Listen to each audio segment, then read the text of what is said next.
In this video, I'm going to show you how to add admin on Facebook page using a PC. So the first thing you want to do is you want to make sure you're logged in to your Facebook page just like so.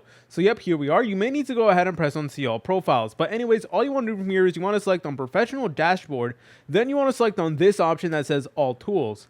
Then underneath the section called profile, you're going to see this option that says page access, and all you want to do is you want to go ahead and press on that. Now from here, it is actually going to allow you to invite other people to also manage your Facebook page and stuff like that. So what you want to do is you want to go ahead and press on add new just like so. Before you add someone, please read all of this and make sure that you fully know what you're getting yourself into, and you should only really be adding people you trust. But anyways, you just want to go ahead and press on next just like so, and then you can go ahead and add them by their name or their email. So let's say for example, we wanted to go ahead and add someone named Bryant. We can go ahead and do that. Then we can go ahead and press on give access just like so. We also do have this option that says allow this person to have full control. So that is completely up to you.